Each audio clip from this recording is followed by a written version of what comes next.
Gaza cease fire छोड़िए, जाते जाते क्या दुनिया की सबसे ऐतिहासिक डील करा पाएंगे बाइडेन। नमस्कार, स्वागत है आपका हमारे चैनल डेली सऊदी न्यूज पर। खबर शुरू करने से पहले जरूरी जानकारी आपको दे दें कि अगर आप सऊदी में फंस गए हैं, वहां पर नियोक्ता आपको छोड़ नहीं रहा है, आप अपने देश वापस लौटना चाहते हैं, तो ऐसे में आपको पता नहीं है कि आप क्या करें, तो बता दें कि आप घबराएं नहीं। नीचे दिए हुए कॉन्टैक्ट नंबर पे आप कॉन्टैक्ट कर सकते हैं, वहां से आपको जो जरूरी हेल्प है वो मिल जाएगी। कानूनी प्रक्रियाओं के तहत सारी कार्रवाई करके आपको महज 3 से 4 दिन के अंदर खरूज लगाकर वापस अपने देश सही सलामत पहुंचा दिया जाएगा। तो दिए गए नंबर पर आप संपर्क कर सकते हैं। देखिए, दुनिया भर की निगाहें गाजा सीज फायर डील पर टिकी हैं, लेकिन अमेरिका के राष्ट्रपति जो बाइडेन युद्ध विराम के प्रस्ताव के जरिए दुनिया की सबसे ऐतिहासिक डील करवाने में जुटे हैं। दरअसल अमेरिका की कोशिश है कि अब देशों खासकर सऊदी अरब के साथ इजराइल के संबंध सामान्य हो जाए, जिसके लिए बाइडेन प्रशासन पिछले साल से कोशिश में जुटा हुआ है। हालांकि बीते दिनों इस्माइल हानिया की मौत के बाद बढ़े तनाव के बीच इजरायली प्रधानमंत्री ने सऊदी अरब के साथ होने वाली डील पर साइन करने से इनकार कर दिया था। इजरायली मीडिया ने दावा किया था कि नेतन्याहू अमेरिकी राष्ट्रपति चुनाव के नतीजों का इंतजार करना चाहते हैं। राष्ट्रपति जो बाइडेन के कार्यकाल के अब महज 4 महीने बाकी हैं। यही वजह है कि बाइडेन प्रशासन जल्द से जल्द गाजा में सीज फायर डील की कोशिश में जुटा है। अमेरिका के विदेश मंत्री एंटनी ब्लिंकन ने उम्मीद जताई है कि अगर गाजा सीज फायर डील हो जाती है तो इजराइल और सऊदी अरब के रिश्ते सामान्य हो सकते हैं। वहीं सऊदी अरब के क्राउन प्रिंस के ताजा बयान ने भी दोनों देशों के बीच संबंधों के जल्द सामान्य होने के संकेत दिए हैं।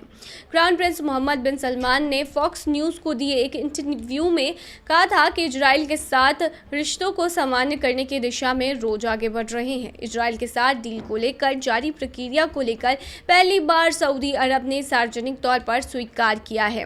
क्राउन प्रिंस ने कहा कि हर गुजरते दिन के साथ हम समझौते की ओर बढ़ रहे हैं। ऐसा लगता है कि यह पहली बार वास्तविक और गंभीर नजर आ रहा है। हम देखेंगे कि यह कैसे आगे बढ़ता है। अमेरिकी विदेश मंत्री एंटनी ब्लिंकन ने बताया है कि कुछ ही दिनों में बाइडेन के फाइनल प्रस्ताव को हमास और इजराइल के सामने पेश किया जाएगा। उन्होंने कहा है कि गाजा सीज फायर डील को लेकर 90% सहमति बन चुकी है। कुछ मुद्दों को लेकर अब भी विवाद है, जिसमें गाजा पट्टी और मिस्र बॉर्डर पर मौजूद फिलाडेल्फी कॉरिडोर शामिल है। उम्मीद की जा रही है कि यह गाजा में युद्ध विराम को लेकर अमेरिका की ओर से अंतिम प्रस्ताव होगा। दावा किया जा रहा है कि इसे टेक इट और लिव इट की तर्ज पर तैयार किया जा रहा है, यानी या तो दोनों पक्ष इस समझौते को स्वीकार करें या फिर छोड़ दें।